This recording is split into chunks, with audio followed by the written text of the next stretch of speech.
ஓம் ஹரஹர நம பார்வதீபதயே ஹரஹர மகாதேவ. ஓம் சதாசிவசமாரம்பாம் ஸ்ரீகண்டாச்சாரிய மத்யமாம் அஸ்மதாச்சாரிய பர்யந்தாம் வந்தே குரு பரம்பராம். சத்குரு சரணாரவிந்தாभ्यां நமः. ஓம் சிவபாதாரவிந்தேயோ பக்த்யா பிரீத்யா சுஷத்தயா தஸ்மை ததாதி தத்சர்வம் சிவாச்சலமுபாஸ்மஹே. ஓம் ஹாம் சிவாச்சல பரமகுரவே நமः.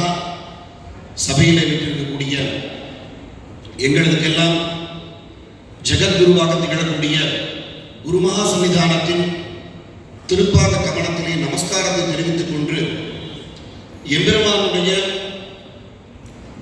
பரிபூர்ணமான அனுகிரகத்தை தரக்கூடிய ஸ்தானம் என்பது குருவினுடைய சந்நிதி. குரு சந்நிதி மாத்திரேன சிஷ்ய ஞானம் பிரகாஷையே. குருவினுடைய சன்னிதானத்திலே தான் சிஷ்யனுடைய ஞானமானது வெளிப்படும்.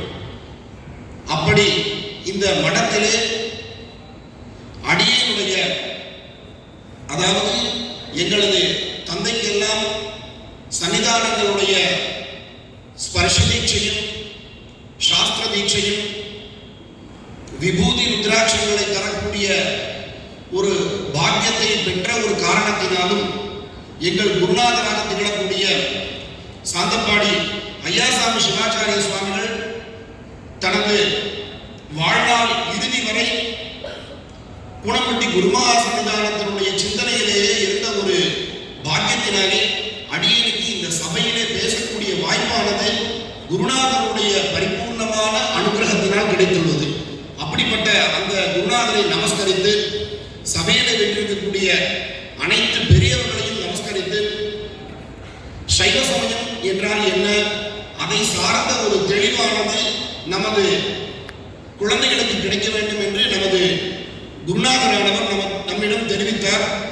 அதாவது என்ன சொன்னார் அப்படின்னா நம்ம மடம் அப்படிங்கிறது என்ன அப்படின்னா ஒரு அம்மாட்ட ஒரு குழந்தை பால் குடிச்சா எப்படி அப்படிங்கிறது மாதிரி நம்மளுடைய மடம்.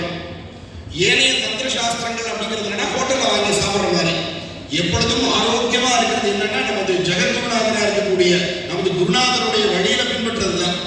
ஏன் அப்படின்னா ஆகமங்கள் என்ன சொல்லியிருக்கு அப்படின்னா பிராயஷ்சித்தாதிகம் சர்வம் தேனேவம் குரு பாஷிதம்.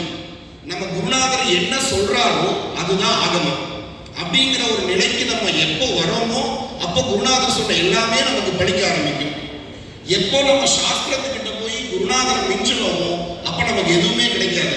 அப்படிப்பட்ட குருநாதருடைய வாக்கியத்திற்கு இணங்க நமது அடியவர்களுக்கு எல்லாம் எது சரியான பாதை, எப்படியெல்லாம் நமது பக்தியானது இருக்க வேண்டும், நமது ஞானம் எதை நோக்கி இருக்க வேண்டும் அப்படிங்கிறதெல்லாம் நம்ம குருநாதருடைய உபதேசத்தின்படி இப்பொழுது இங்க சித்திரமா உங்களுக்கு எல்லாத்துக்கும் புரியற மாதிரி, குழந்தைகளுக்கு எல்லாம் புரியற மாதிரி குருநாதருடைய ஆజ్ఞைப்படி நம்ம தயார் செஞ்சிருக்கோம். அனைவரும் இந்த விஷயங்கள் எல்லாம் பார்த்து நிறைய விஷயங்கள் நம்ம நிறைய பண்ணிட்டு இருக்கோம். அதுல சில சில மாற்றங்கள்லாம் இருக்கும். சுவாமியினுடைய உத்தரவின்படி இங்க எல்லாமே செஞ்சிருக்கோம். அதெல்லாம் உங்களிடம் குருநாதருடைய சன்னிதியில சமர்ப்பிக்கிறோம்.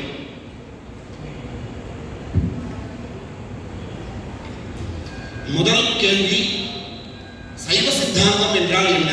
நம்ம சுவாமி சொல்லியிருந்தார், நம்ம சனிக்கிழமைக்கு சொல்லியிருந்தார். சம்பந்தம் அப்படிங்கிற விஷயத்துக்கு அவ்வளோ அழகா சொல்லியிருந்தார். சமயக்கு பந்தயத்தை எது சம்பந்தம், எது நன்றான முறையில் பந்திக்கப்படுகிறதோ அதற்கு பெயர் சம்பந்தம் அப்படின்னு. ஏதோடு சம்பந்தப்படுகிறோம், சைவத்தோடு சம்பந்தப்படுத்தக்கூடிய ஒரு நிகழ்வுக்கு பெயர் தான் சைவ சம்பந்தம். அப்படிங்கிறது பேர் தான் சைவ சித்தாந்தம். இரண்டாவது, சித்தாந்தம் என்றால் முடிந்த முடிவு. எந்த ஒரு விஷயத்திற்கு அதுக்கு மேல எந்த ஒரு விசாரமும் தேவைப்படலையோ அதுக்கு பேர் சித்தாந்தம் அப்படின்னு பெயர். அதுல சமயத்திலேயே பார்த்தேன் அப்படின்னா சைவம் அப்படிங்கிறது மிக உயர்ந்த சமயம்.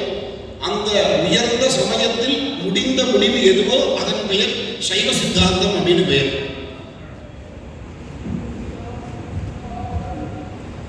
இப்போ இந்த பிக்சர் நம்ம நல்லா பார்க்கணும்.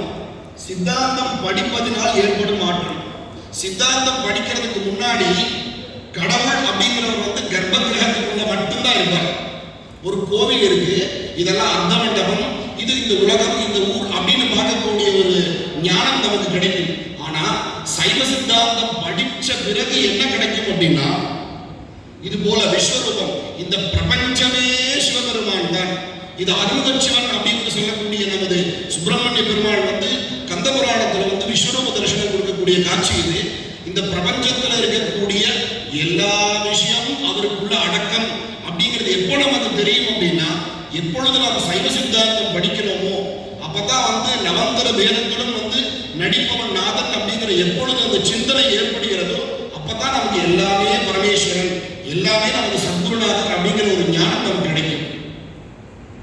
இப்போ சைவ சித்தாந்தத்தில் இருக்கக்கூடிய முக்கிய பொருள், வேதத்துல 4 வேதத்திலையும் நம்ம தெரிஞ்சுக்க வேண்டிய விஷயம், 28 சிவாகமம் சொல்லக்கூடிய ஒரே விஷயம் என்ன அப்படின்னா திரிபதார்த்தம், சதுஷ்பாதம், மகாதந்திரம், ஜெகத்பதிஹி, 3 விதமான பதார்த்தங்களை நம்ம தெரிஞ்சுக்கணும். அதைத்தான் நம்ம இப்போ பார்க்க போறோம். ஒண்ணு பதி. அந்த பதி அப்படிங்கிறவர் யாருன்னா சாட்சாத் பரமேஸ்வரன். பசு அப்படிங்கிறது யாருன்னா நாம் எல்லாம் உயிர்கள்.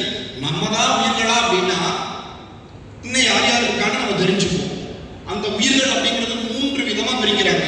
மலத்தோடு சம்பந்தப்பட்டவர்கள், மலமும் கண்மமும் உடையவர்கள், மலமும் கண்மமும் நம்மை போல் மாயையும் உடையக்கூடிய ஒரு 3 நிலையா பிரிச்சு விஞ்ஞானகலர், பிரளயாகலர், சகலர் அப்படின்னு உயிர்களை 3 விதமா பிரிக்கிறாங்க.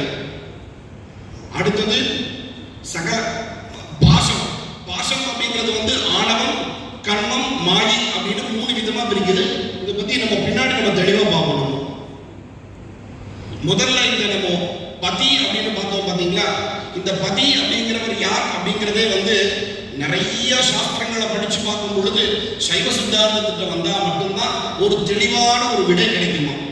மற்ற சாஸ்திரங்கள்லாம் படிச்சோம் அப்படின்னா, மற்ற சாஸ்திரங்களை யார் எழுதினாங்க அப்படின்னு பார்த்தோம்னா அவரெல்லாம் பசுக்கள் எழுதியிருப்பாங்க. பசு விசாரத்துல பதியை நம்ம நிர்ணயம் பண்ணவே முடியாது. அப்போ எப்ப நிர்ணயம் பண்ண முடியும் அப்படின்னா, பதி பரமேஸ்வரனே சொன்ன சிவாகமம் தான் நமக்கு முடிஞ்ச முடிவு. அந்த சிவாகமம் சிவபெருமான 9 விதமா குறிக்கிறார். கீழே பார்த்தீங்கன்னா பிரம்மா இருக்கார், அதன் மேல விஷ்ணு இருக்கார், அடுத்தது ருத்ரன், மகேஸ்வரன், சதாசிவன், பிந்து, நாதம், சக்தி, சிவம். இதுக்குள்ள பாத்தீங்கன்னா பிரபஞ்சத்துல நம்ம யாரையெல்லாம் கடவுள்னு சொல்றோமோ இது எல்லாம் இந்த பிரம்மத்துக்குள்ள வந்துருமா. சித்தாந்தம் படிக்கக்கூடிய நிலையில இருக்கிறவாளுக்கு மட்டும்தான் அந்த மும்மூர்த்திகளுக்கும், இந்த காரணேஸ்வரனா இருக்கக்கூடிய 5 மூர்த்திகளுக்கும், அதன் மேல இருக்கக்கூடிய பரமேஸ்வரனை பத்தி எல்லாம் சித்தாந்தம் படிக்கிற மூலமா மட்டும்தான் தெரியுமா.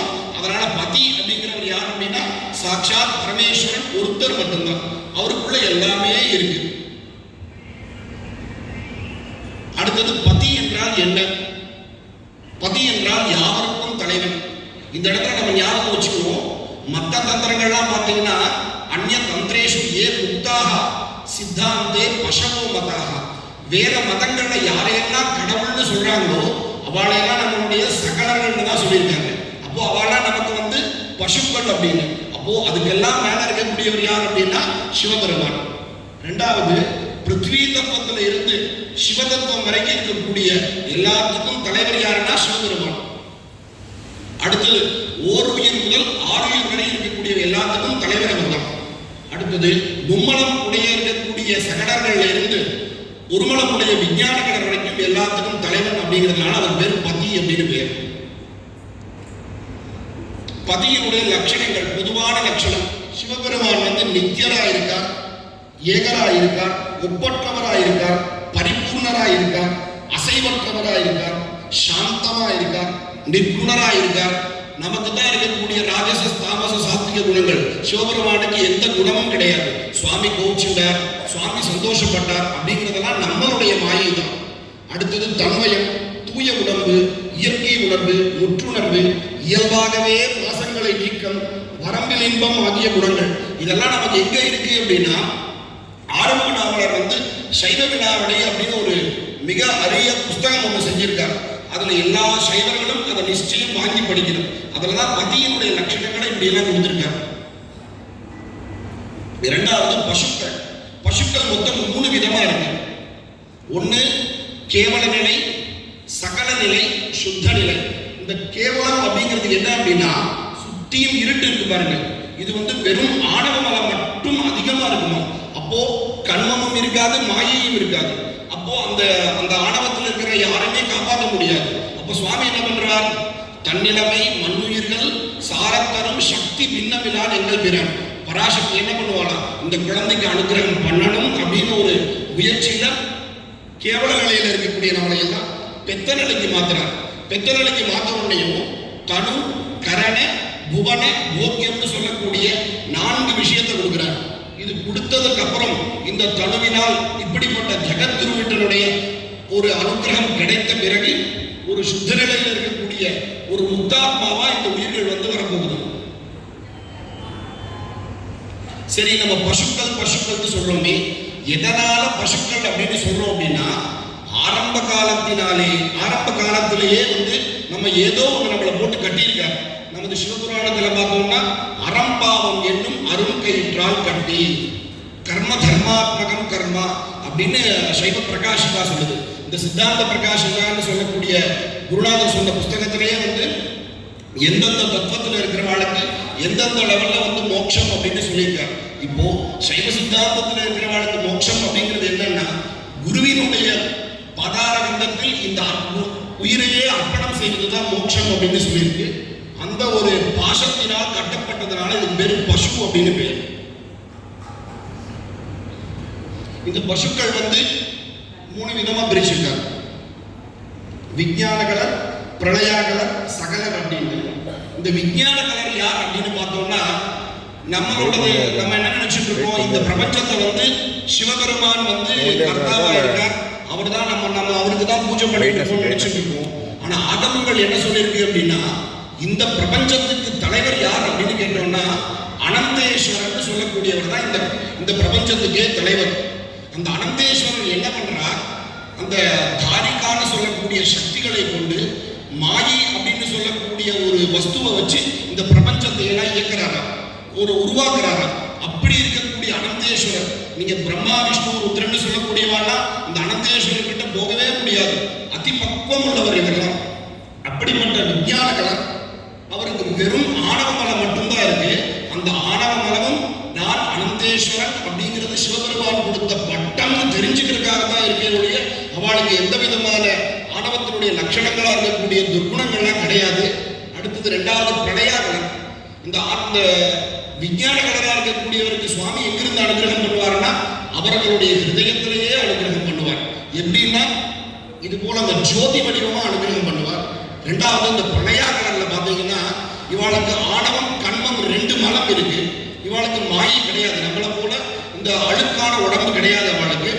அவளுக்கு சுவாமி எப்படி அனுகிரகம் பண்ணுவார்னா, இந்த மான்மழுன்னு வச்சிருக்கக்கூடிய அந்த புஜங்களோட பஞ்சவிம்சதி மூர்த்தியில இருக்கக்கூடிய சோமாஸ்கந்த வடிவத்தில் வந்து அனுகிரகம் பண்ணுவார். இவங்க யார் அப்படின்னு கேட்டோம்னா சப்தகோடி மகாமந்திரங்கள். நம்ம நினைச்சிட்டு இருக்கோம், அப்போ நம்ம சுவாமின்னு நினைச்சு கொண்டிருக்கோமே, அவங்களாம் இந்த லிஸ்ட்ல இல்லையானா வருவாங்க. எங்கன்னா இந்த 3வது இடத்துல இருக்காரு பாத்தீங்களா, அந்த சகல நிலையில தான் இந்த 33 கோடி தேவர்களும் இருக்காங்க. 3வது சகலர்கள். நம்மை போல் அவளுக்கும் வந்து தேகங்கள் இருக்கும். அந்த தேகத்துக்கு பேர் திவ்ய தேகம் அப்படின்னு பேர். நமக்கு இருக்கக்கூடியது வந்து பிராகிருத தேகம் அப்படின்னு சொல்லக்கூடியது. நமக்கு எப்படி அனுகிரகம் பண்ணுவார்னா, சாட்சாத் சிவபெருமானே வந்து அனுகிரகம் பண்ணுவாரா, இல்ல வந்து சுப்பிரமணிய கடவுள் நேரா வருவாரான்னா அப்படி கிடையாது. குருநாதர் ரூபமா நமக்கு வந்து அனுகிரகம் பண்ணுவார்.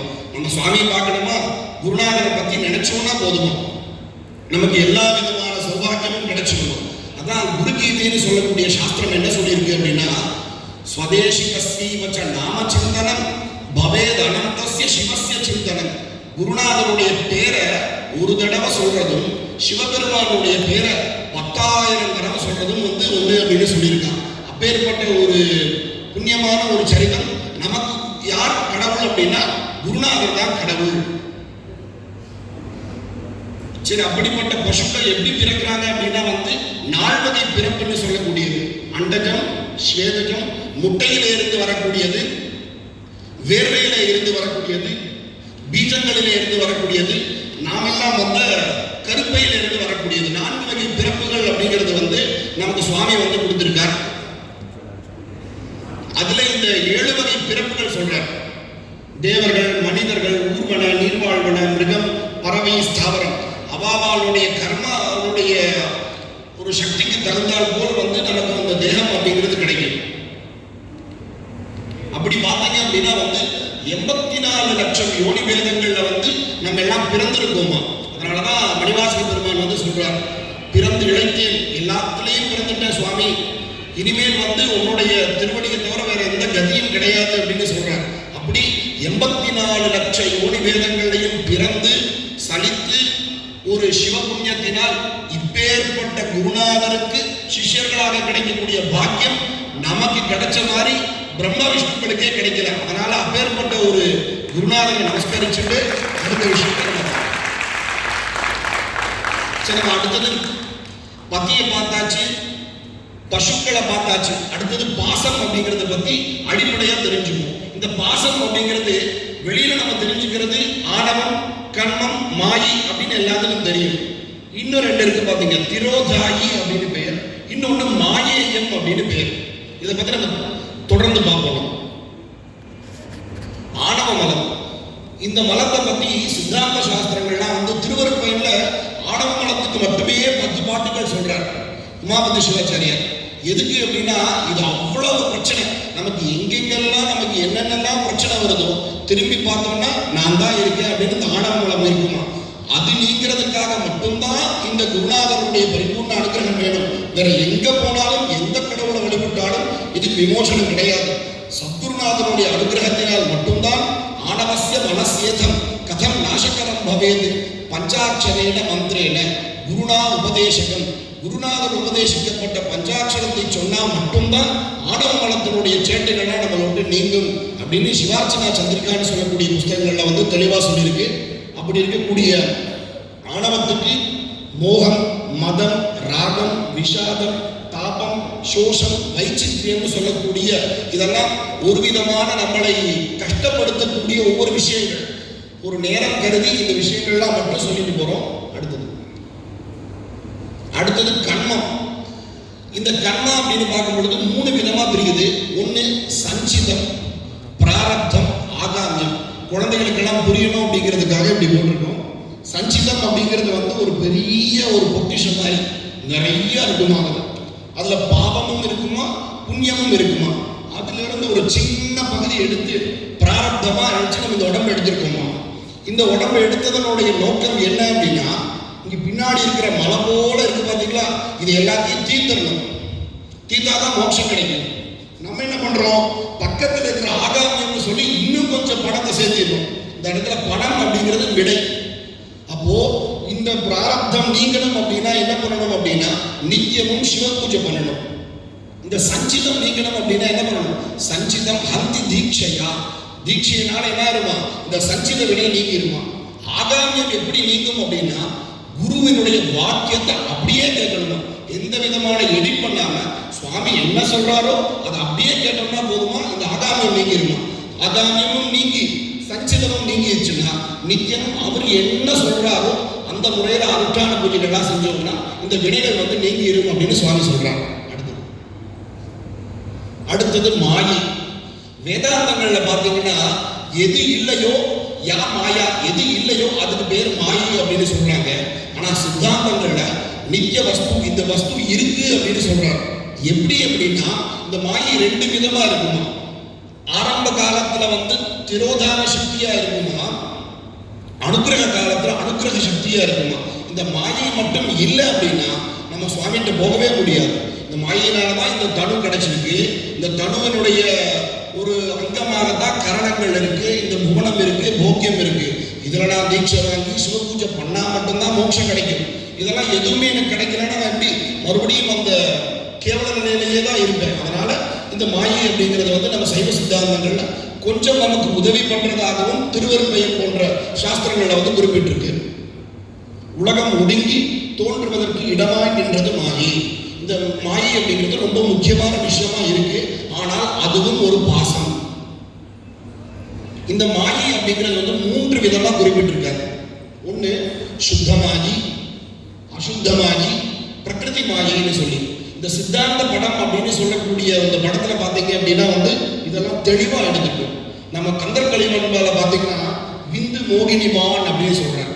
இந்த பிரபஞ்சத்தை எல்லாம் இந்த நம்மளுடைய கீழே இருக்க பாத்தீங்கன்னா இந்த பிரகிருதி மாயை தான் இப்பே உலகம், நம்ம இந்தியா கிடையாது, இந்த பிரபஞ்சம் முழுவதும் 224 புவனங்களும் சுவாமி முருகப்பெருமான் எப்படி பண்றாருன்னா தகும் சிவில் பெரும், அப்படி கண்ணை மூடி திறந்த உடனே இந்த பிரபஞ்சம் எல்லாமே தோன்றிருச்சான்.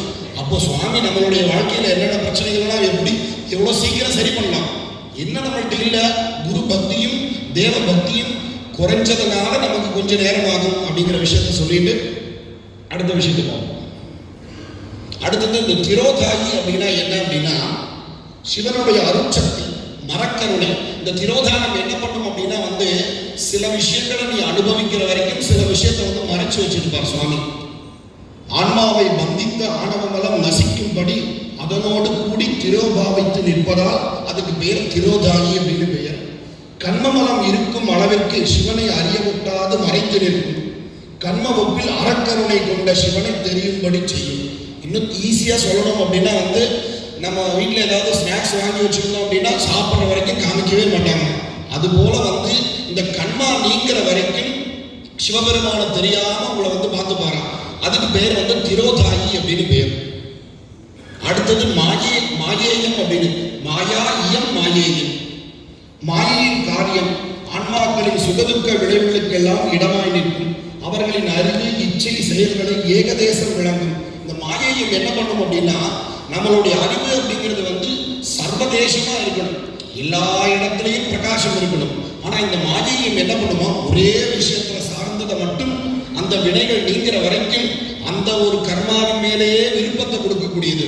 இப்போ சின்ன சின்ன குழந்தைகளுக்கு எந்தெந்த விஷயங்கள் பிடிக்குமோ அதுல மட்டும் கவனம் இருந்து அதன் மூலமாக உங்களது கர்மாக்கள்லாம் நலிஞ்சு போய் அழிஞ்சு போனதுக்கு அப்புறம் அந்த ஒரு தெளிவை கொடுக்குமா. அதனால அதுக்கு பேர் மாயேயம் அப்படின்னு பேர்.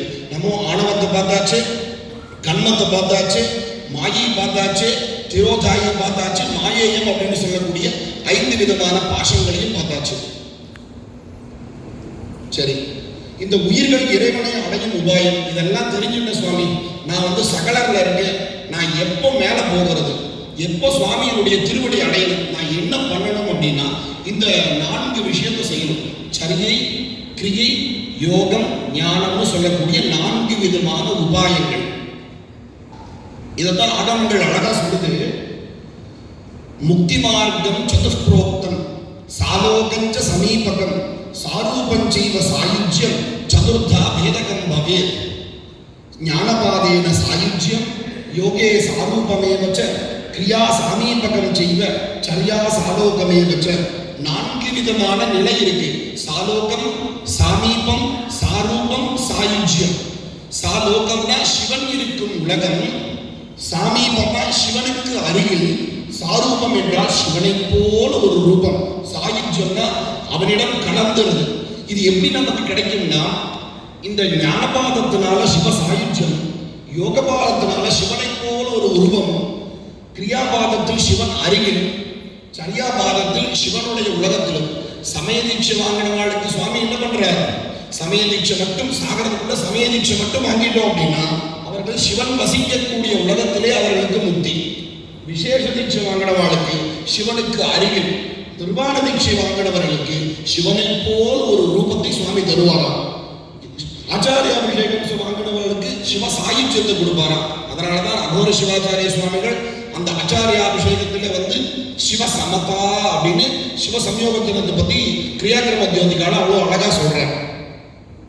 அடுத்தது இதெல்லாம் நடக்கணும் அப்படின்னா, இதெல்லாம் எனக்கு எதுவுமே தெரியல சுவாமி, நான் சுவாமியை நோக்கி போகணும் அப்படின்னா என்ன பண்ணணும் அப்படின்னா, ஆலயம்னு சொல்லக்கூடிய இதுபோல் மடாலயம், சிவாலயம், குகாலயம் போன்ற ஒரு ஆலயத்துக்கு செல்லணும். அந்த செல்றதுனால என்ன கிடைக்கும் அப்படின்னா, சுவாமிகிட்ட நான் 10 படி பால் வாங்கி தர, சுவாமி இதை பண்றான்னு சொல்லி நம்மளுடைய விசாரம் ரொம்ப குறைஞ்சு போச்சு.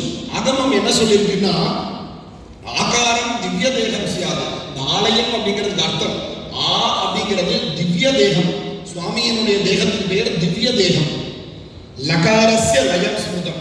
அந்த லா அப்படிங்கிறது என்ன ஆகும்னா இந்த ஆக்குள்ள அப்படியே ஒட்டி போயிருமா. யகாரம் யோக சித்திஸ்யா, நம்மளுடைய உடம்பு சிவபெருமானுடைய தேகத்துக்குள்ள ஒன்றி போகிறதுக்கு பேர் தான் ஆலயம் அப்படின்னு ஆகமங்கள் சொல்லியிருக்கு. இன்னும் ஒரு ஸ்லோகம் என்ன சொல்றதுன்னா, ஆகாசம் லிங்கமித்யாகு பிருத்திவி தஸ்ய பீட்டிகா சர்வபூதாலயம் புரோக்தம் லயனாத் லிங்கம் உச்சதே. தேகம் பிராசாதமிச்சுச்சம் தேகி லிங்கமிதி ஸ்மிருதம். அதாவது இந்த வானம் இருக்கு பாத்தீங்களா, இந்த வானம் தான் வானமா, இந்த உலகம் தான் பீഠமா. அப்போ சிவலிங்கம் எங்க இல்ல, இந்த பிரபஞ்சம் முழுவதும் சிவனுடைய வடிவம் மட்டுமே, மற்ற எந்த விஷயமும் கிடையாது. அதனால சைவ சமயத்தை போல் ஒரு சமயம் இந்த பிரபஞ்சம் இல்ல, இந்த 224 புவனத்திலையும் கிடையாது அப்படின்னு சிவாகமங்கள் நமக்கு தெளிவா சொல்லுது. சரி, இப்படி இருக்கு, நம்ம என்ன பண்ணணும், ஒரு சைவர்கள் என்ன செய்யணும் அப்படிங்கறது சுவாமிகள் சொல்றார். தூரதா சிகரம் திருஷ்டுவா நமஸ்குர்யாத்து யோ நரஹ முச்சதே சர்வ பாபேபியோ நிர்மோகாயிவ பன்னகா. ஏதோ ஒரு தூரத்துல ஒரு கோபுரம் தெரிஞ்சதுன்னா சிவசிவான்னு சொல்லி நம்ம கையெடுத்து கும்பிட்டோம்னா போதுமா. எப்படி ஒரு இருள் சூரியன் வரும் பொழுது அந்த இருள் போகுதோ அது போல நாம் செய்த முன்வினைகள் எல்லாமே நிவர்த்தி ஆகும் அப்படின்னு சிவாகமங்கள் சிறப்பு. இப்ப கோவிலுக்கு போறோம், அந்த கோவில்ல என்னென்ன விஷயங்கள்லாம் நடக்குது, சிவபெருமான் என்னென்ன விஷயங்கள் படிக்கிறார், என்ன செய்யறார் அப்படின்னு பாத்தீங்கன்னா, சிவபெருமான் படைத்தல், காத்தல், அழித்தல், மறைத்தல், அருளுதல்னு சொல்லக்கூடிய 5 விஷயத்தை பண்றார். அதே அச்சகரம் அந்த விஷயத்தை பண்றார் சிவாகமம் சொல்லுது. கோவில்ல நடக்கக்கூடிய அபிஷேகம் சிருஷ்டியாகவும், நைவேத்தியம் ஸ்திதியாகவும், கோவில்ல வைக்கக்கூடிய அந்த கால பூஜை முடிஞ்சு பலி வைப்பாங்க பாத்தீங்களா, அது சம்ஹாரமாகவும், கோவில்ல காமிக்கக்கூடிய தீபம் திரோபாவமும், ஆச்சாரியர் கையில வாங்கிக்கிறோம் பாத்தீங்களா, அந்த பஸ்மம் அனுகிரகம் அப்படின்னு சொல்றாங்க. சிவஹஸ்தத்துல மட்டும்தான் பஸ்மம் வாங்கிக்கணும்னு சிவாகமங்கள் சொல்லுது. அடுத்தது இதெல்லாம் செய்யவே கூடாதுன்னு சொல்லியிருக்கு ஆகமங்கள். அந்த கோயில்ல போகக்கூடிய எந்த ஒரு அடியவர்களும் இந்த தப்பை பண்ணாத அப்படின்னு ஆகமங்கள் சொல்லுது. இதெல்லாம் நல்லா தெளிவா கேட்டுக்கோங்க. ஏகஹஸ்தேன பஸ்மஞ்ச, ஒரு கையை நீட்டி விபூதி வாங்கிக்கிறது பண்ணவே கூடாது. ஏகஞ்சாதி பிரதட்சிணம், ஒரே ஒரு பிரதட்சிணம் வருது. அகால தரிசனம் புரியா, திரை போட்டிருக்கும் போது எட்டி பார்க்கறது, சுவாமி இப்ப வர வேண்டாம்னு சொன்னா அந்த இடத்துல போய் சுவாமியை தொந்தரவு பண்றது, இதெல்லாம் என்ன பண்ணுமா, ஹந்தி புண்ணியம் புராதனம். இதனால் வரைக்கும் என்னென்ன புண்ணியங்கள்லாம் நம்ம சேகரிச்சு வந்தோமோ அதெல்லாம் அழிஞ்சு போயிருமா. அதனால இந்த தப்பை பண்ணாதீங்க அப்படின்னு ஆகமம் சொல்றது. ஏக தண்ட நமஸ்காரம், ஏகம் சாமி பிரதட்சிணம், ஏகஹஸ்த நமஸ்காரம். சில பேர் என்ன பண்றோம், ஒத்த கையில கும்பிடுறது, இரு கை கூப்பி தான் வழிபாடு செய்யணும், ஒரு கையில வழிபாடு செய்யறது. இது மாதிரிலாம் செஞ்சோம்னா நம்மளுடைய புண்ணியங்கள் எல்லாமே அழிஞ்சு போயிடும் அப்படின்னு சுவாமி சொல்றாரு. அடுத்தது பிரச்சனைப்பட்ட காலேது நகர்த்தவியம் லிங்க தரிசனம். ஒரு திரை போட்டிருக்கு, சுவாமி வராதுங்க அப்படின்னு சொன்னார்னா அந்த இடத்துல போய் பார்க்கணும் அப்படின்னு நினைக்கிறதும் ஒரு பாவம் அப்படின்னு ஆகமங்கள் சொல்லியிருக்கு. அடுத்தது முக்கியம், சைவர்களின் அடையாளம். ஆகமங்கள் யார் சைவர்கள் அப்படின்னு ரிஷிகள் கேட்கிறாங்க. அதுக்கு சிவபெருமான் ஒரு பதில் சொல்றார். ரிஷி கேட்கிறார், நீங்க சைவர்கள் அப்படிங்கறத எந்த குவாலிபிகேஷன்ல வச்சு நீங்க சொல்றீங்கன்னு சொன்னே சுவாமி சொல்றார், சர்வேஷா பஸ்மதாரீன சைவம் சர்வ சமுச்சயம். யார் நெத்தியில் விபூதி இருக்கின்றதோ அவர்கள் சைவர்கள் அப்படின்னு சுவாமி சொல்றார். அந்த விபூதி ருத்ராட்சம். அடுத்தது 3 விதமான பக்திகள், குரு, லிங்க, ஜங்கம வழிபாடு. இந்த இடத்துல இது ரொம்ப முக்கியம். அது எங்க நடக்குதோ இல்லையோ, நமது மடத்துல எந்த பூஜை பண்ணாலும் அந்த குருநாதருடைய வழிபாடு அப்படிங்கிறது நிச்சயம் நடக்கின்றது. அதே போல லிங்கம்னு சொல்லக்கூடிய நமது அந்த அதிருத்ர வைபவமானது நடக்கின்றது. சுவாமி சொல்றார், நாளைய தினம் எல்லாத்தையும் சிவபூஜை பண்றோம். அந்த ஜங்கம வழிபாடு அப்படிங்கிறது நிச்சயம் சுவாமியினுடைய சைவர்களா இருந்தோம்னா இந்த குரு லிங்க ஜங்கம வழிபாடு அப்படிங்கிறது நிச்சயம் எல்லாத்தினுடைய மனசுலையும் இந்த விஷயத்தை பதிய வச்சுக்கணும் அப்படின்னு சுவாமி உத்தரவு.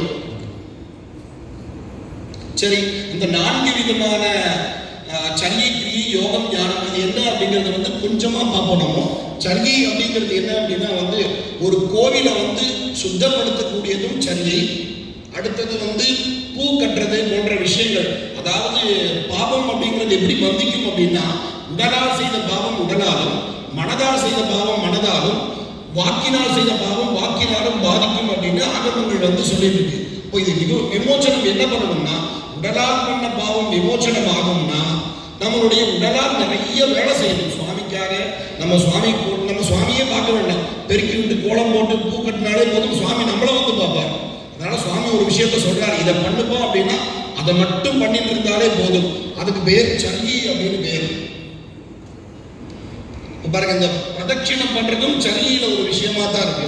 பிரதட்சிணம் பண்ணும் பொழுதும் அதே போலதான் கை ரெண்டும் கூப்பி இருக்கணும், கிடுகிடுன்னு ஓடாம பாதாத்து பாதாந்தரம் கச்சேது கரோ சலன வர்ஜிதோ ஸ்துதிர் வாச்சி, வாய் என்ன பண்ணிட்டு இருக்குமா, சிவ சிவ சிவ ஏதாவது மந்திரங்கள் சொல்லிட்டு இருக்கணுமா. ஹிருதி தியானம், ஹிருதயத்துல என்ன இருக்கணுமா, ஸ்வதேசிக சீவத நாம சிந்தனம். நமது குருநாதர் நமது பரமேஸ்வரன் குருலிங்க சங்கம வழிபாடுகள் செஞ்சு கொண்டு இந்த பிரதட்சிணம் வரணுமா. அது இன்னொரு ஸ்லோகம் சொல்றாரு பாருங்க, ஆசன்ன பிரசவா நாரி தைலபூர்ணம் யதா கடம் வகந்தி சனகீரியாதி ததா குறியா பிரதட்சிணம். ஒரு கர்ப்பமா இருக்கிற வகையில ஒரு பூர்ண கும்பத்து நிறைய தைலம் கொடுத்தா கீழே கொட்டாம வந்தா எப்படி வருவாளோ அது போல பொறுமையா சுவாமிக்கு வந்து பிரதட்சிணம் வரணும்னு அகமங்கள் வந்து சொல்லியிருக்கு. அடுத்தது இந்த பிரதட்சிணங்கள்லாம் எத்தனை பிரதட்சிணம் பண்ணா என்னென்ன விஷயங்கள் நடக்கும் அப்படிங்கறதெல்லாம் வந்து சொல்லியிருக்கு. 3 பிரதட்சிணம் பண்ணா நினைத்தது நடக்கும். இது மாதிரி ஒவ்வொரு விஷயத்தையும் சொல்றாரு. சொல்லிட்டு வந்துட்டு அடுத்த விஷயத்த சொல்றாரு பாருங்க,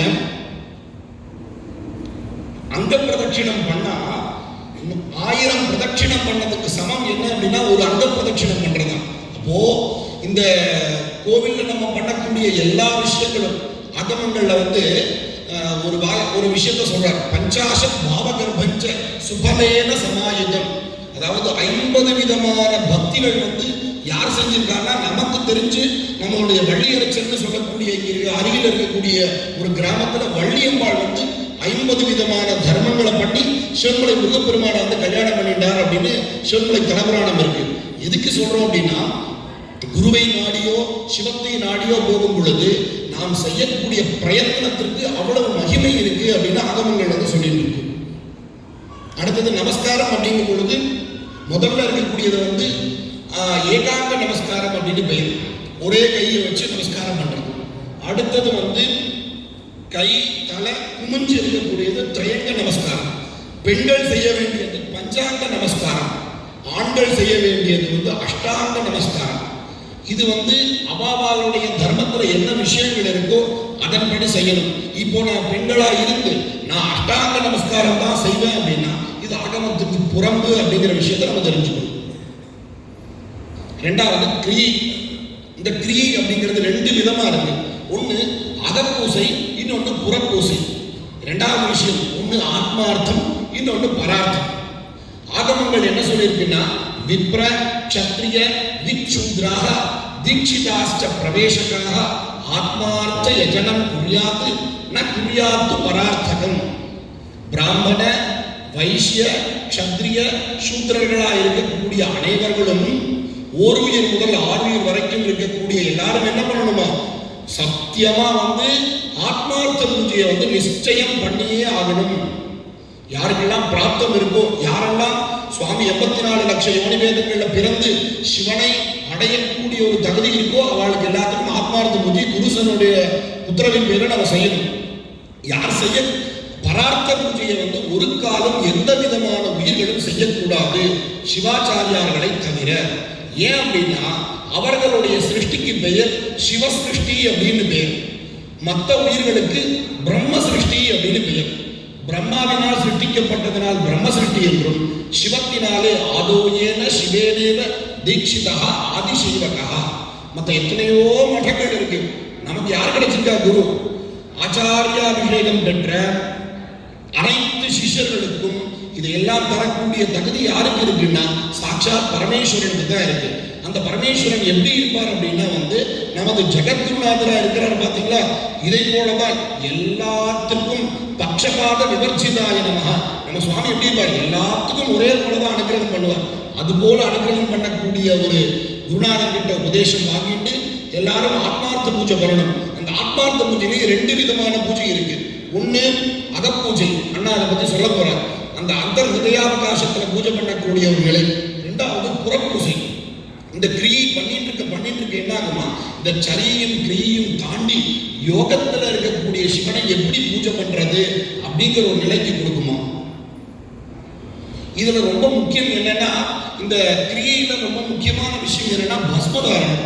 நம்ம விபூதி வச்சுக்கிறோம் பாத்தீங்களா, அந்த விபூதி எப்படி வந்துச்சு அப்படிங்கிறது எல்லாத்துக்கும் தெரிஞ்சுக்கணும். சிவபெருமானுக்கு 5 முகங்கள் எல்லாத்துக்குமே தெரியும். ஈசானம், தத்புருஷம், அகோரம், வாமதேவம், சத்யோஜாதம்.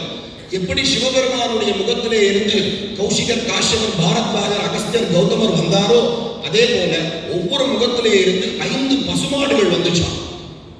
சத்யோஜாத முகத்திலிருந்து நந்தான்னு சொல்லக்கூடிய பசுமாடு வந்துச்சான். வாமதேவத்திலிருந்து பத்ரா, அகோரத்திலிருந்து சுரபி, தத்புருஷத்திலிருந்து சுஷீலா, ஈசானத்திலிருந்து சுமனா. இந்த ஒவ்வொரு மாட்டிலிருந்து வரக்கூடிய பஸ்மத்திற்கும் ஒவ்வொரு பெயர் சொல்றார். விபூதி, பசிதம், பஸ்மம், க்ஷாரம், ரக்ஷா அப்படின்னு ஆகமங்கள் சொல்லியிருக்கு. விபூதியை வச்சுட்டோம்னா நமக்கு ஐஸ்வர்யம் கிடைக்குமா, பசிதத்தை வச்சோம்னா நம்ம பிரகாசமா இருப்போமா, பஸ்மத்தை வச்சோம்னா நம்மளுடைய பாவங்கள்லாம் நிவர்த்தி ஆகுமா, க்ஷாரம்னா ஆபத்துல இருந்து காப்பாற்றுமா, ரக்ஷி அப்படின்னா எல்லா ஆன்மாக்களையும் ரட்சிக்கும். சுவாமி எல்லாத்துக்கும் விபூதி கொடுப்பார். அந்த ஒவ்வொரு விபூதியிலும் இத்தனை விஷயங்கள் இருக்கு அப்படின்னு நம்மளுடைய புத்திக்கு நம்ம தெரிஞ்சுக்கணும். அடுத்தது இதே விஷயம் தான். இந்த 5 விதமான முகத்தில இருந்து இந்த 5 விதமான வர்ணங்களோடு இந்த விஷயங்கள்லாம் வந்திருக்குன்னு சிவாகமங்கள். இந்த சிவாகமத்தை போல வேற எந்த தந்திரம் எப்படின்னா சொல்லித்தர முடியும். ஒரு சின்ன குழந்தைக்கு ஒரு அப்பா அம்மா இதுதான்ப்பா சாப்பாடு, இப்படிதான் சாப்பிடணும்னு எப்படி சொல்லி தரணுமோ அதே போல இந்த சிவாகமங்கள் இத்தனை விஷயத்தையும் சைவ சித்தாந்தமும் சிவாகமமும் ஒரு ரெட்ட குழந்தைகள் போல இருந்து இந்த விஷயங்கள்லாம் நமக்கு சொல்லி தருது. இந்த விபூதி எப்படி நம்ம வருது அப்படின்னா 4 விதமா விபூதியை சுவாமி சிருஷ்டி பண்றாங்க. ஒண்ணு கல்பம், அணுகல்பம், உபகல்பம், அகல்பம் அப்படின்னு 4 விதமா சொல்றாங்க. ஃபர்ஸ்ட் கல்பம். இது என்னப்பா கல்பம் அப்படிங்கிறது என்னன்னா, இது எல்லாமே ஒரு பெரிய ப்ராசஸ். நம்ம வச்சுக்கிறோம் நம்ம விபூதி அப்படிங்கிறது. இது எப்படி நம்ம ஆகமங்கள் நமக்கு சொல்லியிருக்கு அப்படின்னா, அந்த பன்னீர் இலை, தங்கத்தாமரை போன்ற தங்கத்திலான தட்டோ வெள்ளியினால தட்டோ இல்லைன்னா அந்த பன்னீர் இலையில என்ன பண்ணணும், அப்படி தாமரை இலையில என்ன பண்ணணும்னா அந்த சாணம் போடும் பொழுதே ஓம் சத்யோஜாதாய நமஹ அப்படின்னு அந்த சாணத்தை பிடிக்கணுமா, வாமதேவாயனமான்னு சொல்லி அந்த கோஜலத்தினால போட்டு பிசிஞ்சிட்டு அகோரத்தினால உருட்டி தத்புருஷத்தினால அந்த விஷயத்தை உருட்டின விஷயங்கள் எல்லாத்தையுமே சமப்படுத்தி ஈசானத்தினால காய வைக்கணுமா. இதெல்லாம் வச்சதுக்கு அப்புறம் ஆகமங்கள் என்ன சொல்லிருக்கு, நவாக்னி போட்டு கல்ப பஸ்மம் பண்ண சொல்லியிருக்கு. இல்லையா பஞ்சாக்னி போட்டு பண்ணணும், இல்லையா ஏகாக்னி போட்டு அந்த பஸ்மத்தை எல்லாத்திலையும் ஈசானாதி பஞ்சபிரம்ம ஹிருதயாதி ஷடங்க மூர்த்திகள் எல்லாம் ஆவாகனம் பண்ணி அதற்கு மேல லகுடீஸ்வரரை பூஜை பண்ண சொல்லியிருக்காங்க. அப்படி எடுக்கக்கூடியதுக்கு பெயர் கல்பபஸ்மம் என்றும். 2வது அணுகல்பம் அப்படிங்கிறது என்னன்னா, இந்த பிரதிஷ்டை, கும்பாபிஷேகம், உற்சவம் அதுல இருந்து எடுக்கக்கூடிய அந்த பஸ்மத்துக்கு பேர் அணுகல்பம் அப்படின்னு பெயர். உபகல்பம் அப்படிங்கிறது என்னன்னா, எங்கேயோ இடத்துல சாணம் போட்டுட்டு போயிருச்சு, அந்த சாணத்தை எடுத்து வச்சு நம்ம இந்த பூஜைகள்லாம் பண்ணி பண்றது பேர் உபகல்பம் அப்படின்னு. அகல்பம் அப்படிங்கிறது இது போல ஒரு பெரிய ஒரு தீ விபத்துகள், அதாவது இந்த காடுகள் எல்லாம் பார்த்தீங்கன்னா திடீர்னு தீ பிடிக்குமா. அப்புறம் நம்ம கோவில்ல இருக்கக்கூடிய மடப்பள்ளியில் இருக்கக்கூடிய சிவாக்னியில நம்ம அக்னி, இந்த சர்வார்த்தம் அக்னி விபஜ்யன்னு சொல்லி நம்ம எப்படி ஸ்தாலிபாதம் பண்றோம் பார்த்தீங்களா, அந்த அக்னி எல்லாமே இந்த அகல்பம் அப்படின்னு சொல்லக்கூடிய ஒரு நிலையில இருக்கு அப்படின்னு ஆகமங்கள் சொல்லியிருக்கு. அடுத்தது உத்தூலனே துவசக்தஸ்சேத் திரிபுண்டம் சர்வசந்திஷு. விபூதிகள் 2 விதம் இருக்கு. ஒன்னு உத்தூலனம் அப்படின்னு சொல்லக்கூடியது, 2வது திரிபுண்டம்னு சொல்லக்கூடியது. இது 2யுமே செய்யணும். இது முடியல அப்படின்னா திரிபுண்டமாவது செய்யணும், இல்லைன்னா உத்தூலனமாவது செய்யணும். முதல்ல விபூதியை உடம்புல பூசிக்கிறதுக்கு பேரு உத்தூலனம். இதுல எத்தனை ரோமாஞ்சலிகள் இருக்கோ அது அத்தனையும் சிவாம்சமா இருக்கணும்னு சொல்லி ஆடவாதி வினைகள்லாம் நீங்கணும் அப்படின்னு உத்தூலனம் என்றது. ஜலத்தினால குழச்சி இடக்கூடியதுக்கு பேர் திரிபுண்டம் அப்படின்னு பேர். द्वात्रिंशत् सन्धि देशेवा अथवा षोडशेष्वपि अष्टसन्धिषु वा पंच स्थानीय धार्यं त्रिपुण्ड्रकम्. விபூதி எத்தனை இடத்துல இடணும் அப்படின்னா 32 இடத்துல இடணும், 16 இடத்துல இடணும், 8 இடத்துல இடணும், 5 இடத்துல இடணும். இதெல்லாம் எப்படி அவாவாளுடைய வர்ணாசிரமத்தினுடைய முறைப்படி 32 அப்படிங்கிறது யாரு அப்படின்னா சிவத்விஜர்களுக்கு, 16, 8, 5. இன்னும் காமிகாகமத்தில் என்ன சொல்லியிருக்கு அப்படின்னா அஷ்டத்ரிம்ஷத் 38 இடத்துல இடணும் அப்படின்னு ஆகமங்கள் சொல்லியிருக்கு. இது என்ன முக்கியம் அப்படின்னா இது எப்படி இடணும் அப்படிங்கிறது தான் முக்கியம். அடுத்து தேவ அக்னி குரு வித்யானா சமீபே தியஜ தர்ஷனே. சிவபெருமான் அக்னி குரு வித்யா பீடம் சந்நிதி போன்ற இடத்துல வந்து அவங்களுக்கு நேரடியே விபூதி இடக்கூடாது, ஒதுங்கி தள்ளி வந்து இடணுமா. ஏன்னா நமது வினை நீக்கமாகக்கூடியது, அது சுவாமி முன்னாடி நமக்கு நடக்கக்கூடாது.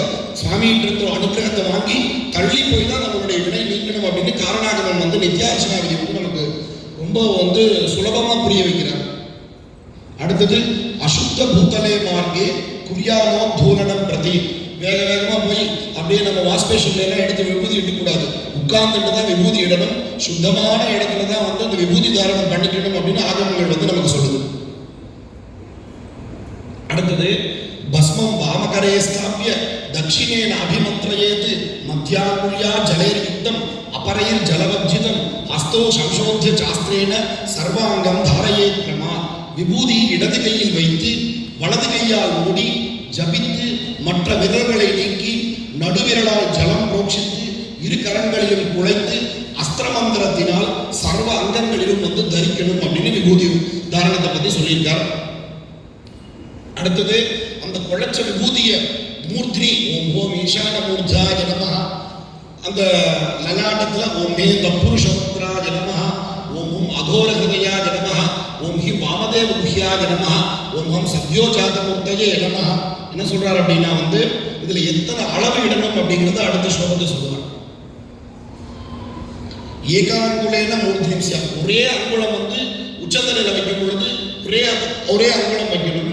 பிராசாதேனத மந்திரதா, குருநாதர் என்ன உபதேசம் பண்ணாரோ அந்த பிராசாதத்தை சொல்லி உச்சந்தலையில வந்து விபூதி வைக்கணும்னு சொல்றார். லனாடேச்ச ஷணங்குல்யா, 6 அங்குலம் வந்து நம்மளுடைய நெத்தியில வைக்கும் பொழுது சொல்றார். ஈஷ தத்புருஷேனது ஓம் ஓம் ஈசானாய நமஹ ஓம் மே தத்புருஷாய நமஹ அப்படின்னு சொல்லி நெத்தியில விபூதி எடுக்க சொல்றார். அடுத்தது வந்து ஹிருதயத்துல வந்து அகோர மந்திரத்தினாலும் வாமதேவ மந்திரத்தினாலும் வயிற்றிலையும் சத்யோஜாத மந்திரத்தினாலும் இரு பாதங்களிலும் ஹிருதயத்துல ஹிருதயம் என்றும் அது போன்ற மந்திரங்கள்லாம் சொல்லி விபூதி இட சொல்றார். இந்த விபூதி இடும் பொழுது 3 கோடு வரணும் அப்படின்னு சொல்றார். அதாவது பிரம்மா விஷ்ணு மகேஷ்ச திரிரேகாஸ்ச இதி ஸ்மிருதாக, 3 கோடு வருது பார்த்தீங்களா, அது பேர் வந்து பிரம்மா விஷ்ணு ருத்ரன் அப்படின்னு. அதோ பிரம்மா ததோ விஷ்ணு ததூர்த்வேது மகேஸ்வரா, கீழே இருக்கிறது பிரம்மா விஷ்ணு ருத்ரன் அப்படின்னு சொல்லக்கூடியது. இந்த நடுவில் 2 கோடு இருக்கு பார்த்தீங்களா, அந்த 3 பட்டைகளும் அதுல இந்த ஒரு கோடு இந்த கோடு இருக்கும். அப்படிங்கிறது என்ன அப்படின்னா சண்முகஸ்ச கணேசஸ்ச திரேகாஸ் பதிதேவதாக, நடுவில் இருக்கக்கூடிய வந்து பிள்ளையார் சுப்பிரமணியர், இந்த 5 லட்சணங்களோட நம்ம விபூதி தாரணம் பண்ணணும் அப்படின்னு சொல்றாங்க. பாத்தீங்களா, பிரம்மா விஷ்ணு ருத்ரன், நடுவில் இங்கே சண்முகர் இருக்கார், மேல கணேசர் இருக்கார். இப்படித்தான் பஸ்மதாரணம் பண்ணணும் அப்படின்னு வந்து காரணாகமம் வந்து நமக்கு சொல்லிக் கொடுக்குறாரு. அடுத்தது நெற்றி மார்பு கைகளில் 6 அங்குல வீதமும் மற்ற இடங்களில் 1 அங்குலமும் முறையாக திரிகுன்றம் தரிக்கவும். விபூதி இடுறோம் அப்படின்னு சொல்லிட்டு கசகசன்னு நம்மளுடைய ஸ்தானத்தை மீறி வந்து பூசிக்கவே கூடாது. ஏன்னா வந்து எதுவும் சாஸ்திரத்துல சொல்றதுபடிதான் நம்ம பூஜை பண்ணணும். எனக்கு சிவ பூஜை பிடிச்சிருக்குன்னு ஒரு 1008 சிவலிங்கத்தை வச்சு பூஜை பண்ண முடியுமான்னு என்ன சுவாமி நமக்கு தத்தேஜ குருநாளிங்க, சுவாமி நமக்கு எதை கொடுக்குறாரோ எப்படி கொடுக்குறாரோ எப்படி செய்யணும்னு சொல்றாரோ அதுபடி நம்ம பூஜை பண்ணணும்னு சொல்றார். அது ஏன் பண்ணக்கூடாது அப்படின்னா ஊர்தமுன்றம் அனாயுஷ்யம் தீர்க்கமுன்றம் தபக்ஷயம், அதாவது வந்து மேல் நோக்கிய பட்டைகளால் ஆயுள், நம்ம சொன்ன சாஸ்திரத்தினுடைய அளவுக்கு மேல வச்சோம் அப்படின்னா நம்மளுடைய ஆயுள் குறையுமா, ரொம்ப நீளம் பண்ணோம்னா நம்மளுடைய தபத்தினுடைய வலிமை குறையுமா. எக்ஸாம்பிள் பார்ப்போம். இது ஊர்தமுன்றம் சொன்ன அளவுக்கு மேல வச்சுட்டோம் அப்படின்னா நமக்கு ஆயுள் குறையுமா. இது மாதிரி கசகசன்னு வச்சுட்டோம் அப்படின்னா நம்மளுடைய தவம் வந்து வீணாயிரும் அப்படின்னு ஆகமங்கள் வந்து நமக்கு சொல்றது. அப்புறம் வந்து காலையிலையோ சாயங்காலமோ வந்து நிச்சயம் வந்து சமய தீட்சையானவாளுக்கு 1 வேளை சந்தி என்றும் விசேஷ தீட்சையானவாளுக்கு 2 வேளை சந்தி என்றும் நிர்வாண தீட்சையானவாளுக்கு 3 வேளையும் ஆச்சாரிய அபிஷேகமானவாளுக்கு 4 வேளையும் சந்தியாவந்தனம் இந்த விபூதி தாரணம் அப்படின்னு சொல்லியிருக்கு.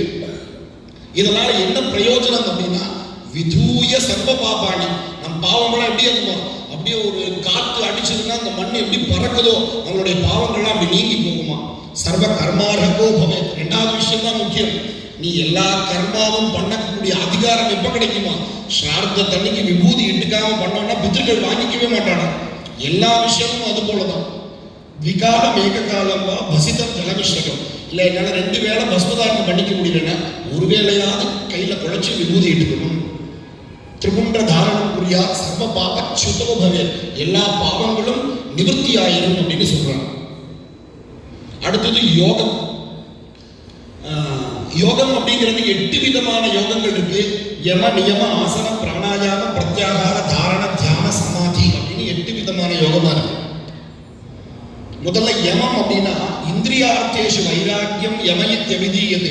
5 புலன்களை என்ன பண்ணுமா, அது எங்கேயோ போயிட்டு இருக்குமா, அது எல்லாத்தையும் ஒரே இடத்துல கட்டக்கூடியதுக்கு பேர் யமம் என்றும், அந்த யமம் அப்படிங்கிறது அஹிம்சா, சத்தியம், அஸ்தேயம், பிரம்மச்சரியம், அகல்கத்துவம், இதெல்லாம் என்ன, இந்த 5 புலன்களையும் கட்டுப்படுத்தக்கூடிய ஒரு வல்லமை வந்து யோக பாதத்தில் நம்ம நிற்கும் பொழுதுதான் இந்த பிராக்டிஸ் பண்ணாதான் நம்ம ஞான பாதத்துக்கு போக முடியும்னு ஆகமம் சொல்லுது.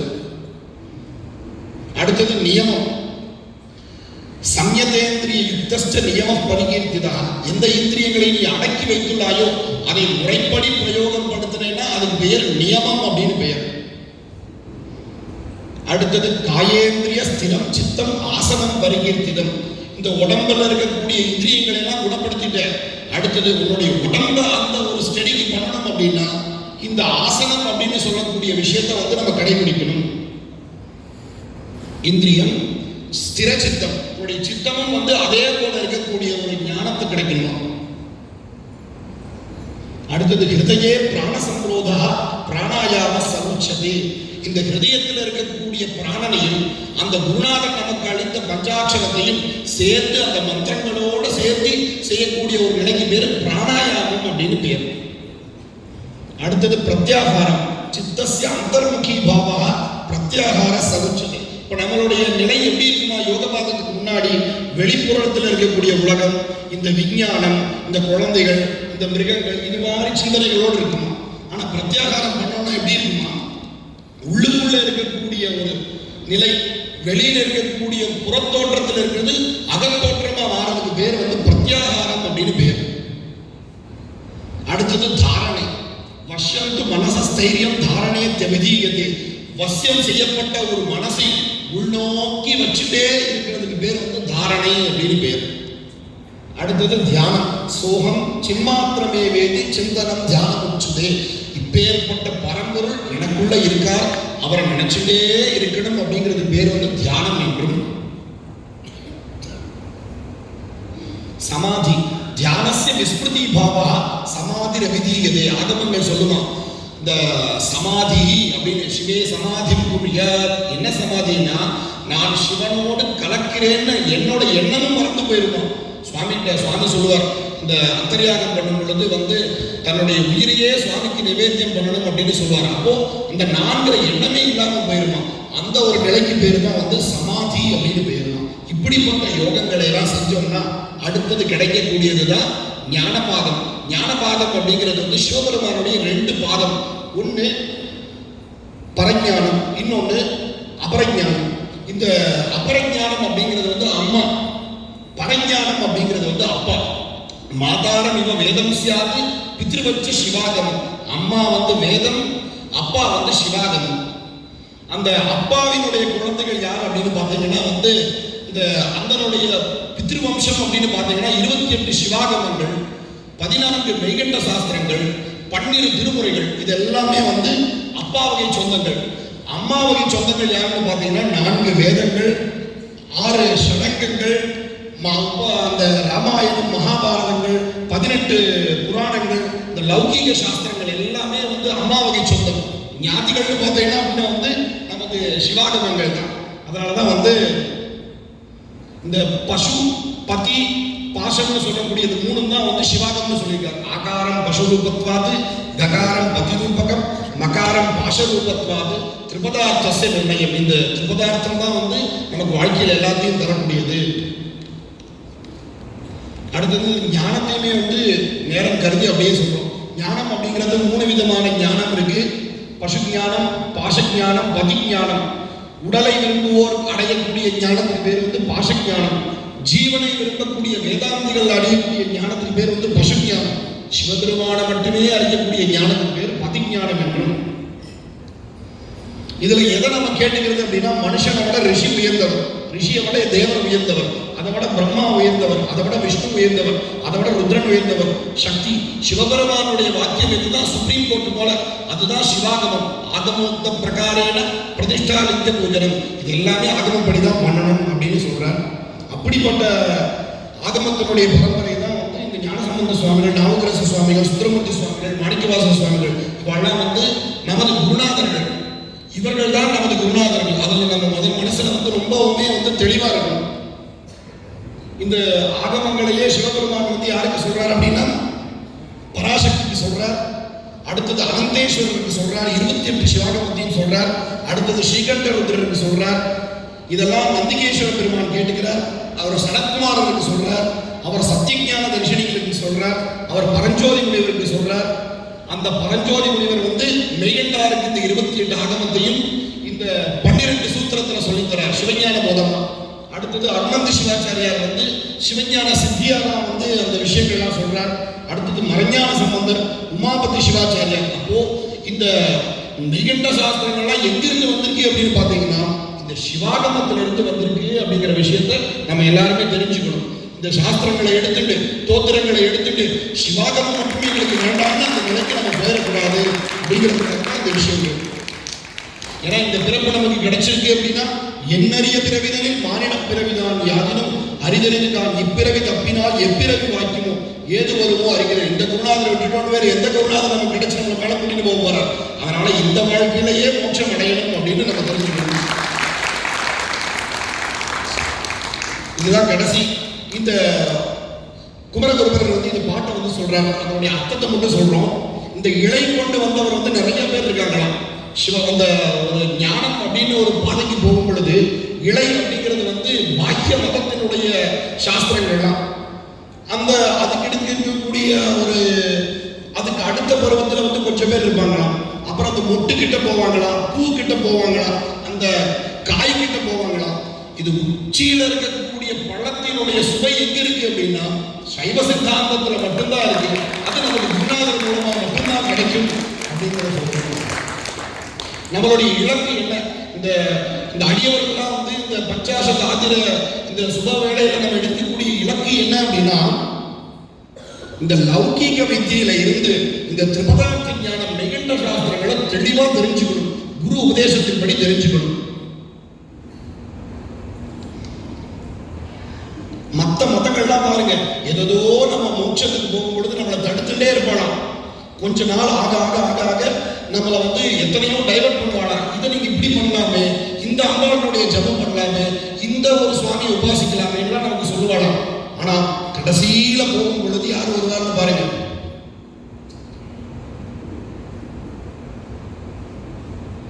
அந்த பரமேஸ்வரனே நம்ம குருநாதரா வந்து நமக்கு அனுகிரகம் பண்ணுவாளாம். எப்பவுமே பொறுமையா இருந்தா சுவாமி நம்மளை ஆட்கொண்டு அனுகிரகம் பண்ணுவாராம்.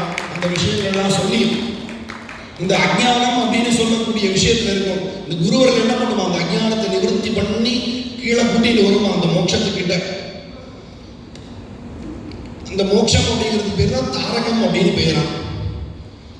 கர்ம வாசனையில நமக்கு குடும்பத்தில் இருக்கக்கூடிய வாசனா மலங்களும் வந்து நம்மளை தடுக்கும், சுவாமிகிட்ட போக விடாம. அப்ப என்ன பண்ணுவாரா, குருநாதர் உபதேசம் பண்ண பஞ்சாட்சரம் என்ன பண்ணுவா, கொஞ்சம் கொஞ்சமா அந்த வாசனா மலத்தையும் எரிச்சிடுவான். அதனால குருநாதனுடைய பேச்சு நம்ம அப்பா அம்மா பேச்சோட முக்கியமா கேட்டுக்கணும் அப்படின்னு சொல்றாங்க. சுவாமி வந்து போன சனிக்கிழமை ஒரு முக்கியமான விஷயம் சொல்லியிருந்தார். அந்த உபதேசம் பண்றது சுவாமிகள் யார் கேட்டாலும் தீட்சை பண்ணி வச்சிருக்கார், அது எப்படி அப்படின்னு சொல்லி ஒரு ஆதீனங்கள் கேட்டதாகவும் சுவாமி அதுக்கு பதில் சொன்னதாகவும் சொல்லியிருந்தார். ஏதோ ஒரு புஸ்தகம் பார்க்கும் பொழுது இந்த விஷயம் வந்து நமக்கு ஞாபகம் வந்துச்சு. சுவாமி உபதேசம் பண்ணார், பலம் பதத்தி சாக்காயா பக்வா பூமோ யதா கிரமம் ததா பாவங்கிரி பக்திஸ்டோ நகி காலம் பிரகீர்த்திதா. அதாவது ஒரு மரத்துல வந்து பழுத்த பழம் வந்து எப்படி வந்து யாரும் வந்து பொறிக்கணும்னா காத்துட்டு இருக்காரோ தப்புன்னு விழுந்துருமா, அது போல ஒரு சிஷ்யன் குருநாதருடைய கரணத்தினுடைய பரிபூர்ணமான பாதத்துல வந்து பக்தி வச்சு சுவாமிகிட்ட கேட்டுட்டா அப்படின்னா கர்ப்பமா இருக்கக்கூடியவளுக்கு எந்த டைமிங்கும் பார்த்து அந்த வழி வர்றதில்லை. அது பிறக்கணும்னு சுவாமி முடிவு பண்ணிட்டாங்கன்னா வந்துடுமா. அது போல எந்த விதமான நாள் கிழமைகளும் நேரங்களும் பார்க்காம சுவாமிகள் எப்ப வேணாலும் யாருக்கு வேணாலும் தீட்சை பண்ணலாம் அப்படிங்கிறது சிவாகம வாக்கியம். கர்ப்பிணி பிரசவே தந்து பரிபாக விதிஸ்மிருதாக பரிபாக விதம் சிஷ்யம் ஞான கர்ப்பம். நம்ம பிறந்தது மாயா கர்ப்பம். சுவாமி நமக்கு மறுபடியும் அனுகிரகம் பண்றது ஞான கர்ப்பம். தத்தினம் ஞான கர்ப்பம் சர்வ மாசேஷு தீட்சை, எல்லா நாளும் தீட்சை பண்ணலாம் அப்படின்னு சொல்றார். அப்படிப்பட்ட ஒரு தீட்சையானது இந்த சபையில அடியனுக்கும் பேச வாய்ப்பளித்த எங்களது குருநாதனுடைய திவ்ய சரண கோமல பாதார விந்தத்தை நமஸ்காரம் பண்ணிட்டு எல்லாரும் விழா கொண்டாடுகிறது அவளுக்கு. ஆனா நம்ம குருநாதன் நமக்கெல்லாம் விழா கொண்டாடுறார். அப்பேற்பட்ட ஒரு தயாவானா இருக்கக்கூடிய நமது சுவாமிகளை நமஸ்காரம் பண்ணி வாய்ப்பளித்த குருநாதனுக்கு நமஸ்காரத்தை தெரிவித்துக்